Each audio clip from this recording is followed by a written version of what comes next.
Hey everyone. I would like you to take a moment, if you haven't already done so, to do the problem at the top of the paper, the handout that says a box is to be made from 20 by 25-inch sheet of cardstock.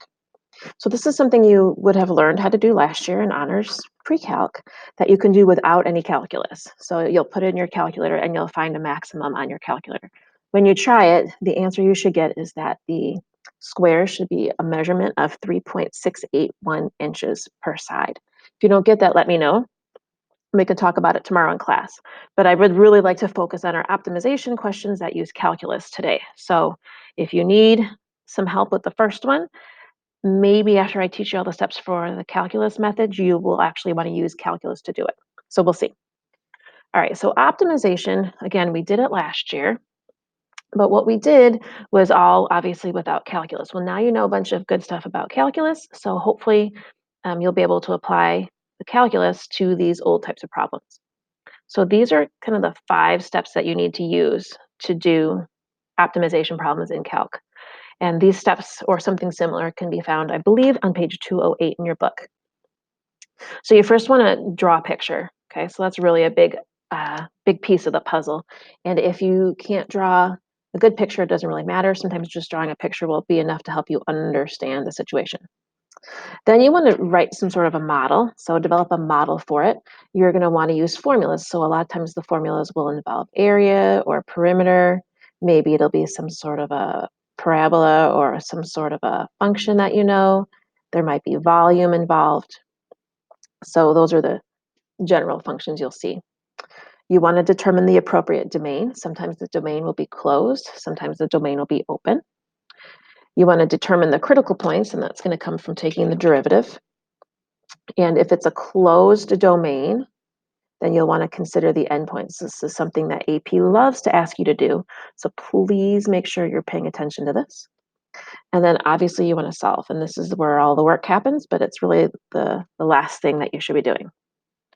Okay, so we're going to start with this first example. Again, you did one like this too last year, but we're going to use calculus this time. So a manufacturer wants to design an open box. So an open box means no top. And that open box is going to have a square base and a surface area of 108 square inches. And we want to figure out the maximum volume.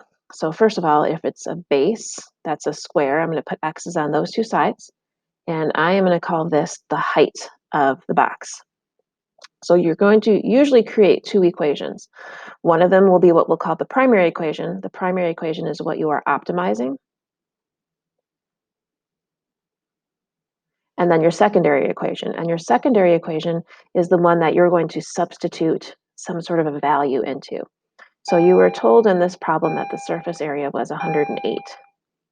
Sorry for the interruption. Maggie Fox, if you're still in the building, your license Just is in listening the to main our office. announcement Maggie here. Fox, Okay. your license is So still from in the here, office. Thank now you. I'm going to solve this equation for one of the variables and substitute it over here. So I'm going to choose to solve it for h, but you absolutely do not have to. You can solve it for x and do something else. So I've solved it for h, and that's going to get substituted over here into this equation. Before you move on, though, you want to make sure you come up with some sort of a domain for the problem. So thinking about this real life situation, you know that if I'm dealing with x here, x is the side lengths here. And if I wanted to, I could technically say the side lengths of the bases are 0. I just wouldn't have a box. So that means that's why the domain has 0 with it being open. And then I want to think about if the base was all the base and you had nothing for the height, that would be when the numerator was equal to 0. So I want to figure out what you would need for that, and that would be the square root of 108. So our domain is from 0 to the square root of 108. Good news is it's an open interval, so we won't have to test any endpoints. Okay, so now I'm going to substitute 108 minus x squared over 4x in for h in this problem here. I'm going to do some simplification. So cancel this, and I'm going to distribute the x into here. So hopefully You'll believe me when I tell you that 108 divided by 4 is 27. So I get 27x minus 1/4 x to the third. So last year, you would have taken this equation, probably even this one, and you would have put it in your calculator and found the maximum. This year, we know that another way to do that is to take the derivative, and where the derivative equals 0 is where you'll have a maximum or a minimum. So we are going to take the derivative here. So here's our derivative, and I'm going to set the derivative equal to 0. So 27 minus 3/4 x squared equals 0. So 27 equals 3/4 x squared. X squared equals 36. So x equals just 6 because negative 6 is not in my domain. So now I've determined that the max or the min will occur at, 6. So to figure out if that's a max or a min, one thing you can do is use your number line test. But I really only need to go from 0 to the square root of 108. So I'm testing the derivative. Here's 6. Substituting into the derivative, which is right here. And when I put something to the left of 6 in there, like 2, I get positive values. To the right of 6, like 8, I get negative values. So I know that this is increasing, decreasing. So 6 is a maximum. So 6 is the dimension of x here. So that means my dimensions are 6 by 6 by, and I find the height by substituting x into the height equation over here. So if my calculations are correct, I believe it is 6 by 6 by 3 inches on the height. I know I'm going kind of fast, but remember you can always pause it to catch up on anything you don't understand. I want to try and get through as many of these problems as I can so you have lots of examples. Okay, I know these are in a weird order. It's because of the way I cut the video, so we're just gonna go with it in this strange order. So this is example 3. This one's a little bit easier. So this one says the sum of two non-negative numbers is 20. So literally the sum of two non-negative numbers is 20, which then I could rewrite this as y equals 20 minus x. So my domain restrictions are coming from the x here. Well, technically, 0 is a non-negative number. So I could do 0 plus 20 and get 20. So this would be my domain restrictions, and this is a closed interval.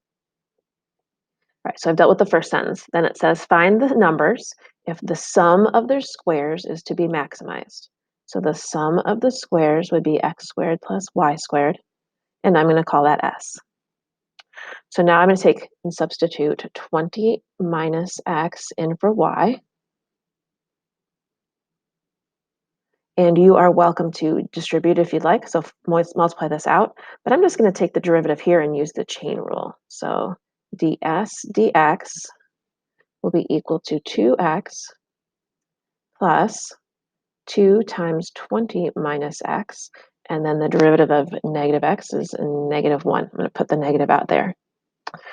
And if I distribute this, I get 2x minus, 40 plus 2x. And remember that a max or a min can occur at the endpoints or can occur where the derivative equals 0. So I'm solving all this out and I get x is 10 is a possible, it's a critical value, so it's a possible max or min. But I have a closed interval, so I need to check the endpoints on this. So I need to check to see which one gives me the largest sum. So I need to check s of 0, s of 10, and s of 20. So if I put 0 in for x, so right here, I get 400. If I put 10 in for x, I get 200. And if I put 20 in for x, I get 400 again. So what this means is that if x is equal to 0, y is equal to 20 will give me my maximum sum of the squares. Or I could say it the other way around, x is 20, y is 0. It's just two numbers, 0 and 20. Okay, third problem is kind of tricky. The picture is particularly difficult, so I'm going to read it and draw at the same time. So it says a power line is to be constructed from a power station at a point A to an island, point C, which is 1 mile directly out in the water from point B on the shoreline. Blah. Okay, so here we go. A power line is to be constructed from a power station at point A. Here's point A. And then I'm going to get my line back. To an island at point C. So I'm going to put the island at point C out here. And point C is 1 mile directly out in the water. So this is the shore. Here's the water. Point C is directly out in the water from some point B. And it's 1 mile out. So this distance is 1. They're going to lay the power line, some of it underground and some of it in the water. So this region in here is the water. And we don't know quite where to put this point. We want to figure out how to minimize the cost. So if, for instance, this is X and it says that this distance is 4, then the distance here would be 4 minus X. And then if this is a right angle because it's directly out, then I can use Pythagorean theorem to find this hypotenuse here. So notice I don't even have any Y's in the problem. That's supposed to be an X. But the distance that they're going to create the power line is going to go from like A, I believe we call this point S, from A to point S and from S to point C. And so we're trying to determine where on the shoreline do I put point S so I can minimize the cost. So the first thing you want to think of is that the distance that we're covering will be that 4 minus X distance and then that square root of X squared plus 1. So those are my two distances added together. Well, the cost is actually going to be then the cost to lay it underground versus underwater. So the underground is 3,000 and the underwater is 5,000. I'm thinking ahead. I'm going to write this as a fractional exponent. You can distribute this if you want. I think it sometimes is easier to see. So I'm going to distribute. And then I'm going to take the derivative. Okay, so dc dx is equal to negative 3,000 plus, 1/2 times 5,000 x squared plus 1 to negative 1/2 times 2x. Okay, a whole bunches of stuff going on here. And then I'm going to set this equal to 0. I'm going to combine a couple steps here. Set it equal to 0, and I'm going to move my 3,000 over right away. And I'm going to rewrite this. I'm going to put my square root of x squared plus 1 in the denominator. I'm going to cancel these 2's, and I am left with 5,000x in the numerator. Okay, I'm going to cross multiply. So lots of algebra going on here. And I'm going to do a little canceling too. So cancel, cancel, cancel the zeros. Cancel, cancel, cancel the zeros. And I am now left with 3 times the square root of x squared plus 1 equals 5x. So I am going to square both sides so I can get rid of the radical here. So I get 9x squared plus 9 when I distribute equals 25x squared. Doing some more solving, and I get x equals plus or minus 3/4. Clearly not negative, possibility of positive 3/4. But notice I did an oopsie, and I did not talk about the domain at the beginning of the problem. So we're really curious to see if it's an open or closed interval here. So if I let, if I were to put all of the power line underground, it would be this whole entire length from A to B. And so that would be a length of 4. And you can have that. So 4 would be the largest that X could be, the whole thing. Or I give none of it underground and I'd connect a line from A to C. So everything goes underwater, which would mean X would be equal to 0. I think I said that backwards. If I let it all go underwater, nope, X would be 4 this way and X would be 0 the other way. Either way, however you want to think of it, you have a closed interval here that you have to test. So I now have to test my cost. Let me extend it a little bit farther here with 3 values. So I need the cost at 0 for X, the cost at 3/4 for X, and the cost at 4 for x, okay? And I'm just going to substitute this back into that cost equation up here, which let me go a little bit farther. So any version of this cost equation, whether it's here or the second line, and to save us a little time, I've already calculated it. I'm not expecting you to be able to do this in your head, but I'm going to tell you what they were. So at 0 for x, it's 17,000. If you make x be 3/4 of a mile, it's 16,000 is the cost. And if you give it all to the x, and that becomes $20,000 and $20,015. So clearly, 3/4, oops, is the correct location. So that means it's going to be 3/4 of a mile from point B, or 3.25 miles from point A. So whichever way you want to think of it, this number is 3/4. So here's the last problem we're going to do. I think it's kind of tricky, so we're going to work hard to make sure we're getting this right here. So we have a 24-inch piece of string that we're going to cut into two pieces. One of the cuts is going to form a circle. The other cut is going to form a square. And we want to figure out where to cut the string so that the sum of the two areas of these shapes is at a maximum. And then also discover when it's at a minimum. So I'm going to label the sides of the square as x, and I'm going to label the radius of the circle as r. So this 24-inch piece of string is actually representing the perimeter. So I know that the perimeter of the square is 4x, and the perimeter of the circle is 2 pi r. And this is going to equal 24. If we're going to maximize the area or minimize the area, I need to add the two areas of the two shapes together. So this would be my secondary equation, and the area will be my primary. And I have to decide what to solve for so that I can substitute in to the other equation. There's really not a good choice one way or another. I'm just going to avoid the pi over here, so I think I'm going to solve for x, but it doesn't matter. So 24 minus 2 pi r over 4 is what x equals, or that's the same as 6 minus pi over 2r. Okay, and having this written out is going to be helpful because that tells us what our domain restriction is going to be. So if I'm in terms of r here, you want to think about what your possibilities are. So you could not cut the string at all and give all of it to the radius, or you could give it all to the square. Those are kind of the two endpoints of this. So that means you could have nothing for the radius, which would be 0, or you could give it all to the square, give it all to the circle, which means you're going to do 24, thinking of it as this, 24 equals 2 pi r.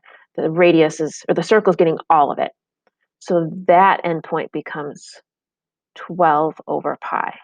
Okay, and these are closed endpoints because you could do it this way. It might work. I don't know. We're going to find out. Okay, I'm going to replace x with 6 minus pi over 2r squared plus pi r squared.